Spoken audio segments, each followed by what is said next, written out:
ಎಲ್ರಿಗೂ ನಮಸ್ಕಾರ, welcome back to my channel. ಇವತ್ತು ನಾವು ಮಾಡ್ತಿರೋದು ಮೆಣಸಿನಕಾಯಿ ಬೋಂಡ ಜೊತೆಗೆ ಮೆಂತೆ ಚಟ್ನಿ. ಸಿಂಪಲ್ ಆಗಿ ಮನೆಯಲ್ಲಿ ಹೇಗೆ ಮಾಡೋದು ಅಂತ ನೋಡೋಣ. ಮೊದಲಿಗೆ ಒಂದು ಬೌಲಿಗೆ 1 ಕಪ್ಪು ಕಡಲೆ ಹಿಟ್ಟು, 2 ಸ್ಪೂನ್ ಅಕ್ಕಿ ಹಿಟ್ಟು, ರುಚಿಗೆ ತಕ್ಕಷ್ಟು ಉಪ್ಪು, ಅರ್ಧ ಸ್ಪೂನ್ ಚಿಲ್ಲಿ ಪೌಡರ್, 1/4 ಸ್ಪೂನ್ ಅರಶಿನ ಮಿಕ್ಸ್ ಮಾಡ್ಕೊಳ್ತಿದ್ದೀನಿ. ಸ್ವಲ್ಪ ನೀರು ಹಾಕೋಬೇಕು. ಒಂದೇ ಸಾರಿ ನೀರು ಹಾಕೋದ್ರಿಂದ ಮಿಶ್ರಣ ತೆಳುವಾಗಿಬಿಡುತ್ತೆ. ಹಾಗಾಗಿ ನಿಧಾನವಾಗಿ ಸ್ವಲ್ಪ ನೀರನ್ನು ಹಾಕ್ಕೊಂಡು ಪೇಸ್ಟನ್ನ ರೆಡಿ ಮಾಡ್ಕೋಬೇಕು. ಪೇಸ್ಟ್ ರೆಡಿಯಾಗಿದೆ. ಒಂದು ಪಾತ್ರೆಯಲ್ಲಿ ಬೇಯಿಸಿದ್ದ ಆಲೂಗಡ್ಡೆಯನ್ನು ಇಟ್ಕೊಂಡಿದ್ದೀನಿ. ಅದನ್ನು ಸ್ಮ್ಯಾಶ್ ಮಾಡ್ಕೋಬೇಕು. ಸ್ಮ್ಯಾಶ್ ಆದಮೇಲೆ ಚೆನ್ನಾಗಿ ಸ್ಮ್ಯಾಶ್ ಮಾಡ್ಕೋಬೇಕು. ಸ್ವಲ್ಪ ಜೀರಿಗೆ ಹಾಕ್ತಾ ಇದ್ದೀನಿ ನಾನು.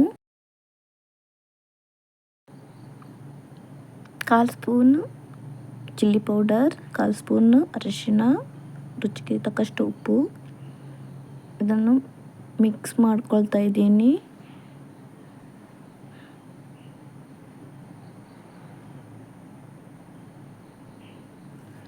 ಹಾಗೆ ಒಂದು ಲಿಂಬೆ ಹಣ್ಣನ್ನು ರಸನ ಹಾಕ್ತಾ ಇದ್ದೀನಿ.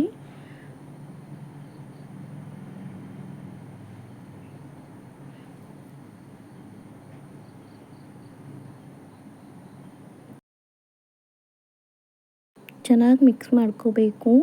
ಇವಾಗ ಚೂರ್ಣ ರೆಡಿಯಾಗಿದೆ. ಮೆಣಸನ್ನು ನೀಟಾಗಿ ತೊಳೆದುಕೊಂಡಿಟ್ಟಿದ್ದೇನೆ.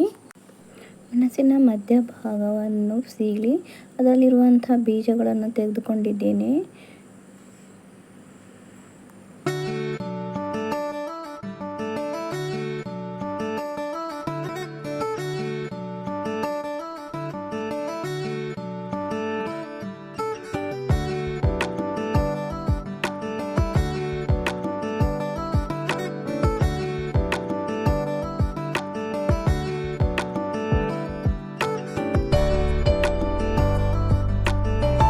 ಇವಾಗ ಚೂರ್ಣವನ್ನು ಇದರೊಳಗೆ ತುಂಬಿಸ್ತಾ ಇದ್ದೀನಿ.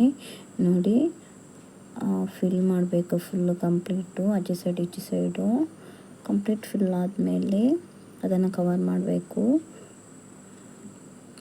ಓಕೆ, ಹಾಗೆ ಒಂದೊಂದನ್ನೇ ಫಿಲ್ ಮಾಡ್ಕೊತಾ ಇದ್ದೀನಿ.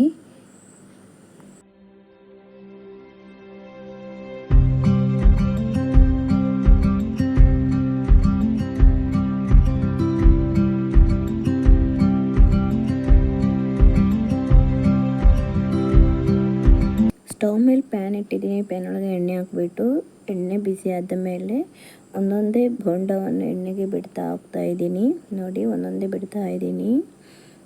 ಚೆನ್ನಾಗಿ ಕ್ರಿಸ್ಪಿ ಆಗಬೇಕು ಅಂದ್ರೇ ನೋಡಿ ಈ ಥರ ಪೇಸ್ಟ್ ರೆಡಿಯಾಗಿರಬೇಕು. ನೋಡಿ,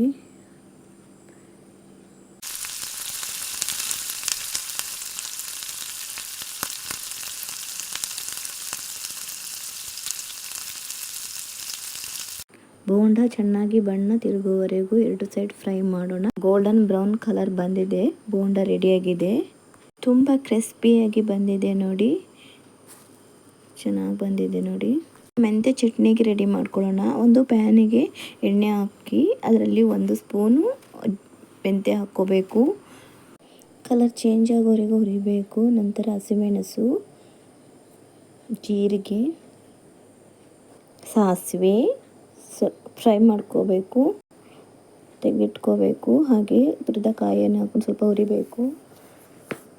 ನಂತರ ಹುಣಸೆ ಹುಳಿ, ಉಪ್ಪು, ಶುಂಠಿ ಮತ್ತು 2 ಎಸಳು ಬೆಳ್ಳುಳ್ಳಿ ಹಾಕ್ಕೊಂಡು ಬಿಸಿಗೆ ಸ್ವಲ್ಪ ನೀರು ಹಾಕ್ಬಿಟ್ಟು ರುಬ್ಬಬೇಕು.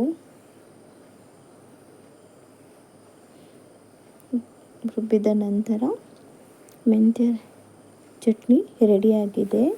ನೀವು ಟ್ರೈ ಮಾಡಿ ನೋಡಿ, ತುಂಬ ರುಚಿ ಬರುತ್ತೆ. ವಿಡಿಯೋ ಇಷ್ಟ ಆಯಿತು ಅಂದರೆ ಪ್ಲೀಸ್ ಲೈಕ್, ಶೇರ್ ಮಾಡಿ. ಗಿರಿಶ್ರೀ ಅದ್ವಿಕಾ ವ್ಲಾಗಿಗೆ ಸಬ್ಸ್ಕ್ರೈಬ್ ಮಾಡೋದನ್ನು ಮರಿಬೇಡಿ. ನಿಮ್ಮ ಸಪೋರ್ಟ್ ನನಗೆ ತುಂಬ ಮುಖ್ಯ.